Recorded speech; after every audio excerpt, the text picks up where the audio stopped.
స్థానిక నర్సాపూర్ ప్రభుత్వ ఏరియా ఆసుపత్రిని మంగళవారం జిల్లా కలెక్టర్ ఆకస్మికంగా తనిఖీ చేసి వైద్యులతో సమీక్షా సమావేశం నిర్వహించారు.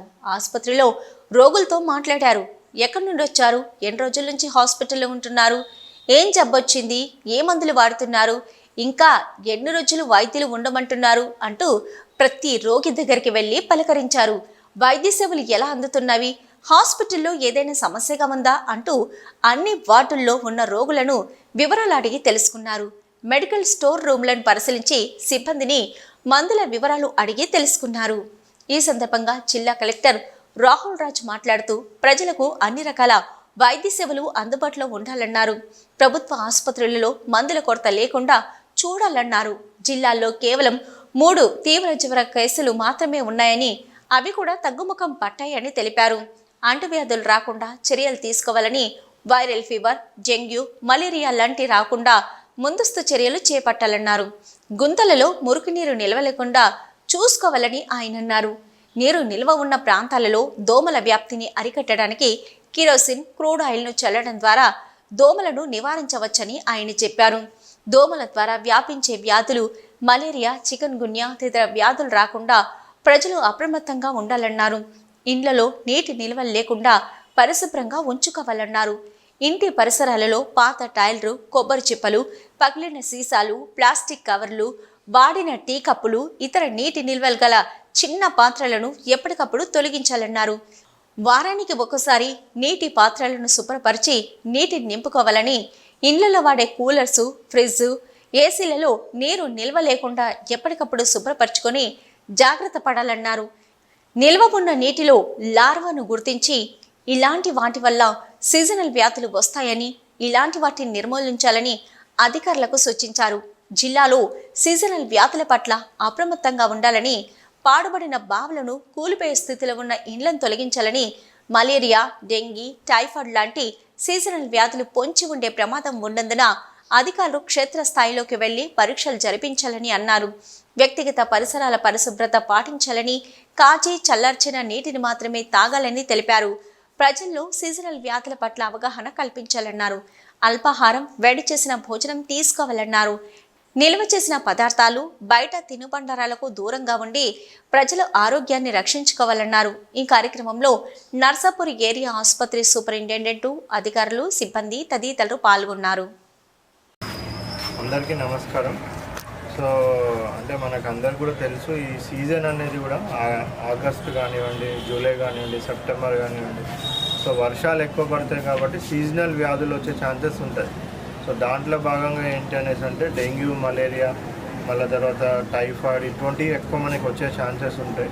సో దానికి మనం ఆల్రెడీ ఈ మంత్ స్టార్టింగ్లోనే మనం స్వచ్ఛదనం పచ్చదనం అని ఒక ప్రోగ్రామ్ టేకప్ చేసి అన్ని గ్రామ పంచాయతీలలో కూడా శానిటేషన్ అవన్నీ యాక్టివిటీస్ చాలా పెద్ద ఎత్తున మన జిల్లా వ్యాప్తంగా కూడా చేయడం జరిగింది ఉన్నాయి. సో అవి కూడా ఒక 1-2 డేస్లో క్యూర్ అయిపోతాయి అవి. సో పబ్లిక్ ఎవరు కూడా ప్యానిక్ కావాల్సిన అవసరం లేదు. But at the same time వాళ్ళు కూడా కొద్దిగా జాగ్రత్తగా ఉండాల్సిన అవసరం ఉంటుంది. సో ఇప్పుడు డెంగ్యూ, మలేరియా కానివ్వండి, మస్కిటో రిలేటెడ్ ఏమన్నా డిసీజెస్ మనకు రావడానికి మెయిన్ కారణం ఏంటంటే నీళ్లు నిల్వ ఉంచుకోవడం. సో రిపీటెడ్గా నేను ఎక్కడ పోయినా కానీ మీడియా ద్వారా కూడా పబ్లిక్కి కూడా అందరికి అదే అప్పీల్ చేస్తూ ఉన్నాం. సో ఇప్పుడు మనకి రెయిన్స్ తగ్గిపోయే క్రమంలో ఉన్నాయి కాబట్టి నీళ్ళు నిల్వ ఎక్కువ ఉండే ఛాన్సెస్ ఎక్కువ ఉంటాయి. సో దయచేసి ఎవరు కూడా వాళ్ళ ఇంటి దగ్గర ఉన్న తొట్లు కానివ్వండి, టైర్స్ కానివ్వండి, పూల కుండీలు కానివ్వండి, సో ఇతర ఏ వస్తువులలో కానీ, రుబ్బు రోళ్ళల్లో కూడా కానివ్వండి, ఎక్కడ ఏ వస్తువుల్లో కూడా మనము నీళ్లు నిల్వ ఉంచుకోకుండా ఉన్నట్టయితే మనం డెంగ్యూ, మలేరియా దోమలను మనం అరికట్టడానికి ఆస్కారం ఉంటుంది. ఆ బ్రీడింగ్ కాకుండా మనం ఆపడానికి అవన్నీ చేయడం వల్ల ఏంటంటే compare to other districts, so మన నైబరింగ్ డిస్ట్రిక్ట్స్తో పోలిస్తే కూడా మనకి డెంగ్యూ కానివ్వండి, మలేరియా కానివ్వండి చాలా తక్కువ ఉన్నాయి. సో ఇప్పుడు కూడా ఈరోజు మన ఏరియా హాస్పిటల్ నర్సాపూర్కి విజిట్ చేయడం జరిగింది. ఆల్మోస్ట్ అందరు పేషెంట్స్తో కూడా ఇంటరాక్ట్ అయ్యి మాట్లాడడం జరిగింది. మోస్ట్లీ ఏంటంటే ఉన్న వాళ్ళకి అదర్ కాంప్లికేషన్స్ ఉన్నాయి.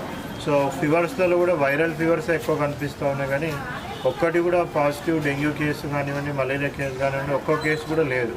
సో మన జిల్లాలో డెంగ్యూ, మలేరియా కేసెస్ చాలా తక్కువ ఉన్నాయి. సో ఇప్పుడు మన దగ్గర ఉన్న రిపోర్ట్ ప్రకారం కూడా ఓన్లీ ఒక 3 కేసులు యాక్టివ్గా ఉన్నాయి. బట్ అవి కూడా ఆల్మోస్ట్ క్యూర్ అయిపోవడానికి రెడీగా ఉన్న కేసెస్, అంటే ఇక్కడ లేవు, అవి జిల్లా వ్యాప్తంగా మొత్తం 3 యాక్టివ్ కేసెస్ ఉన్నాయి. ఉండవు. సో దయచేసి అందరూ కూడా సరే ఏ వాటర్ తాగినా కానీ బాయిల్ చేసుకొని ఫిల్టర్ చేసుకొని తాగాలనేది కూడా రిక్వెస్ట్ చేస్తూ ఉన్నాం. వ్యక్తిగత శుభ్రత, హైజీన్ చాలా ఇంపార్టెంట్. వాష్రూమ్స్ వెళ్ళినప్పుడు చేతులు శుభ్రంగా కడుక్కోవడం, ఇవన్నీ చిన్నవన్నీ మనం చేసినట్టయితే కూడా టైఫాయిడ్ స్ప్రెడ్ అనేది కూడా ఆపడానికి ఆస్కారం ఉంటుంది. సో ఇవన్నీ కూడా కొద్దిగా వ్యక్తిగత శుభ్రత పాటిస్తే ఈ జ్వరాలు కూడా రాకుండా ఉంటాయి. సో ఈరోజు ఇన్స్పెక్షన్ కూడా చాలా విషయాలు అబ్జర్వ్ చేయడం జరిగింది.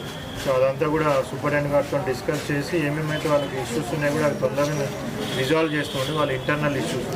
సో అవి ఇంకా మెరుగైన వైద్యం పబ్లిక్ అందించడానికి ఏమేమి స్టెప్స్ తీసుకోవాలో అవన్నీ కూడా తీసుకోవడం జరుగుతుంది.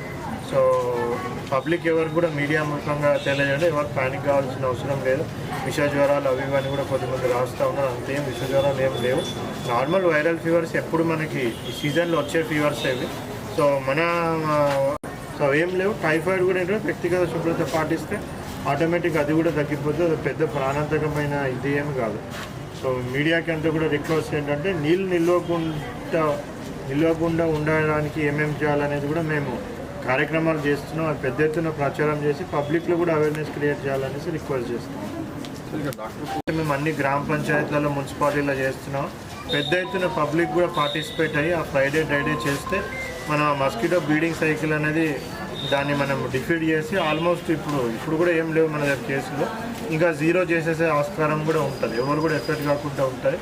అదేవిధంగా టైఫాయిడ్ కేసెస్ కొద్దిగా మనకి రిపోర్ట్ అవుతూ ఉన్నాయి. సో టైఫాయిడ్ కూడా ఏంటంటే వ్యక్తిగత శుభ్రత అనేది చాలా ఇంపార్టెంట్. ఒకరి నుంచి ఒకరికి వచ్చే ఛాన్సెస్ ఉంటాయి. సో నీళ్ళు ప్రాపర్గా చాలా ప్లేస్లు ఇప్పుడు నేను కూడా మాట్లాడుతూ కూడా చాలామంది మన మిషన్ భగీరథ వాటర్ లేకపోతే మున్సిపల్ వాటర్ కాకుండా వాళ్ళు ఓన్ వాటర్ తెచ్చుకొని తాగుతూ ఉన్నారు. సో వాళ్ళు ఫిల్టర్లు వీటిలో నుంచి మినరల్ ప్లాంట్ నుంచి అన్నట్టు తెచ్చుకుంటారు, కానీ అవి ఎంతవరకు కరెక్ట్ ఉంటాయని కూడా వాళ్ళు కూడా ఆలోచించాలి. మనం సప్లై చేసే వాటర్ ఏంటంటే దాంట్లో క్లోరిన్ కంటెంట్ అవన్నీ కూడా చెక్ చేసి ప్రాపర్గా బ్లీచింగ్ చేసి దాంట్లో ఏ విధమైన బ్యాక్టీరియా లేకుండా మనం మంచి portable drinking water with full న్యూట్రిషన్తో మనం ఇవ్వడం జరుగుతుంది. హైయెస్ట్ లెవెల్ నుంచి అక్కడ నుంచే ఏమేమి వేకెన్సీస్ ఉన్నాయంటే డాక్టర్సే కాదు, పారామెడికల్ స్టాఫ్కి సంబంధించినవన్నీ కూడా నడుస్తుంది. ప్రాసెస్ నడుస్తుంది. సో ఆ ప్రాసెస్ కూడా తొందరగా కంప్లీట్ చేసి ఫుల్ ఫ్లెజ్గా కూడా మనం ఇవ్వడం జరుగుతుంది స్టాఫ్. ఒకటి ఆక్సిజన్ ప్లాంట్ కూడా చాలా రోజుల నుంచి వృధాగా ఉంటుంది. దానికి కరెంట్ కనెక్షన్ ఇస్తే వినియోగంలోకి వచ్చే అవకాశం ఉంటుంది. కరెంట్ కనెక్షన్ అవసరం సార్, చెప్తాను దాదాపు